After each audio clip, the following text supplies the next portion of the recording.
Muitas felicidades eu desejo para todos vocês. Hoje é 9 de agosto de 2024 e estamos agora aguardando o pôr do sol para entrarmos no sábado. O nosso assunto de hoje é um assunto difícil, é um assunto muito interessante, até triste, porque nós vamos falar um pouquinho sobre o pecado. Vamos orar. Eterno Pai, obrigado, Senhor, por Jesus Cristo que veio tirar o pecado do mundo. O pecado é esse intruso que prejudicou a toda a humanidade e fez o Senhor sofrer. Mas, Pai, nós confiamos em Ti, na pessoa de Jesus Cristo e do Espírito Santo, para que possamos vencer o pecado com a graça de Cristo e vivermos eternamente. Em nome de Jesus pedimos. Amém. Então, como falamos, o assunto de hoje é pecado. Vamos citar, em primeiro lugar, São João 3,16. Porque Deus amou ao mundo de tal maneira que deu o seu Filho unigênito, para que todo aquele que nele crer não pereça, mas tenha vida eterna. E por que foi necessário isto? Por causa do pecado? Vocês sabem que se a Bíblia não só fosse este verso, era suficiente. Porque Deus amou ao mundo de tal maneira que entregou o seu Filho unigênito, Filho único, para que todo aquele que nele crer não pereça, mas tenha a vida eterna. Existem muitos livros. Deus deixou a natureza, Deus deixou cada elemento dela, Deus deixou a mente humana para raciocinar, mas sobretudo Ele deixou a sua palavra para dizer claramente, aos pouquinhos, de maneira bem estendida, tudo sobre a história do pecado, da criação do pecado, da remissão e da vida eterna. Nós vamos ler ainda em 2 Coríntios 5, verso de 18 a 21, que diz assim: Ora, tudo que provém de Deus nos reconciliou consigo mesmo por meio de Cristo e nos deu o ministério da reconciliação. O que aconteceu? O homem pecou e se afastou-se de Deus. Deus, então, não pode aceitar o pecado, a desobediência. Então, Deus vira como que as costas para o mundo cheio de pecados. Mas Jesus, Filho de Deus, Ele tomou sobre si o pecado, juntamente com todos os pecadores, manchados pelo pecado. Assumiu este mal, pagou esta conta. E depois, quando aconteceu isso, Deus volta-se novamente para o mundo e vê limpo, sem pecado, porque Jesus havia reconciliado o mundo com Deus. Isto é que aconteceu em 2 ou 3 palavras. A saber que Deus estava em Cristo reconciliando consigo mesmo o que? O mundo, não imputando aos homens as suas transgressões, e nos confiou a palavra de reconciliação. Quem é a reconciliação? É Cristo, é a palavra. De sorte que somos embaixadores em nome de Cristo, como se Deus exortasse por nosso intermédio. Em nome de Jesus, pois rogamos que reconcilieis o mundo com Deus. Aquele que não conheceu o pecado, Ele se fez pecado por nós, para que nele fôssemos feitos justiça de Deus. A gente tem que ler, compreender, ler mais uma vez, entendendo o que aconteceu com a reconciliação que Cristo fez entre o mundo pecador e Deus puro e eterno. Então, todas as literaturas do mundo podem falar do mal, mas a Bíblia é a que mais importou-se em falar a respeito do pecado. E o que é o pecado? O pecado é a transgressão da lei de Deus. Quem transgride a lei de Deus peca e perde a união com Cristo, a união com Deus Pai. E Cristo reconcilia-nos através de sua morte e do seu sangue. Em 1 João, capítulo 3, verso 4, diz assim: Todo aquele que pratica o pecado também transgride a lei, porque o pecado é a transgressão da lei. Então, quando lhe perguntarem o que é pecado, é a transgressão da lei de Deus.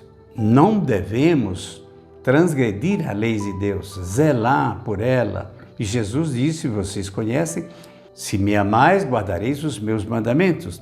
No verso 5 diz assim, sabeis também que ele se manifestou para tirar os pecados, que nele não existe. Cristo, ele é isento de pecado e por isso ele pôde, junto ao Pai, nos garantir a salvação e o livramento do pecado. Se continuarmos, vamos ver aí ainda, em Salmos 19, de 7 a 11. Vamos ver lá. Salmo 19, de 7 até o 11, diz assim, a lei de Deus é perfeita e restaura a alma. O que é a alma? A alma somos nós. Não existe um zumbi que sai do homem na morte e vai perambular, ou vai para o céu ou para o inferno. Não, isto é um engano. Alma somos nós. O Senhor Deus fez o homem do pó da terra, soprou-lhe nas narinas o fôlego, o homem passou a respirar e ele foi feito, então, alma vivente. Todo o corpo que respira é alma. E o que é que Deus quer da gente, então? O caráter. Deus quer o caráter, é o caráter que ele vai ser o cerne do homem para que Deus dê a vida eterna ou não. E no verso 7 diz assim, a lei do Senhor é perfeita e restaura a alma, e o testemunho do Senhor é fiel e dá sabedoria aos simples. Você é simples? Então, busque isto, ser fiel a Deus, para que você então seja purificado. E diz ainda, os preceitos do Senhor são retos e alegram o coração. O mandamento do Senhor é puro e ilumina os olhos. O temor do Senhor é límpido e permanece para sempre. Os mandamentos do Senhor permanecem para sempre. É muito fácil dizer, Deus mudou, Cristo tirou o mandamento, mudou, absolutamente. Eles permanecem para sempre.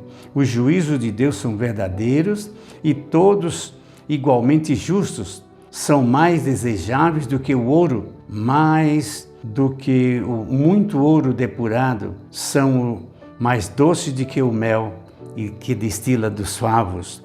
Além disso, por eles se ademoesta o teu servo em os guardar a grande recompensa. Quem há que possa discernir as próprias falhas? O absolve-me das que são ocultas, diz aqui os salmistas. Nós não conhecemos o pecado se a lei não aponta. Por isso é que a lei é o aio, é aquele que adverte. Eu olho para a lei e eu vejo que estou pecando. Eu cumpro a lei e vejo que Deus justifica em mim pela minha aceitação ao seu mandamento. Simples, irmãos. Não é difícil você crer nesta palavra. Somos salvos pela graça de Cristo e seremos justificados pelas obras da lei.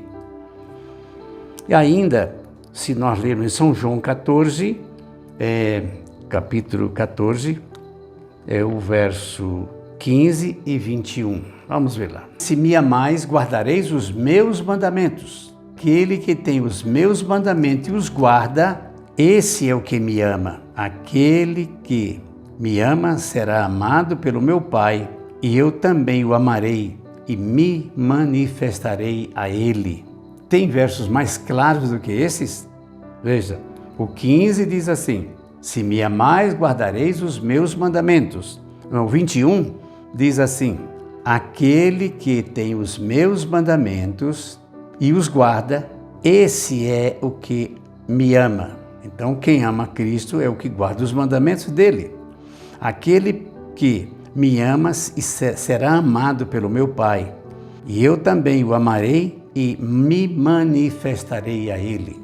Versos simples, são versos claros, e eles são determinantes para que a gente possa saber como nos livrar dos pecados. O que é pecado? É a transgressão da lei.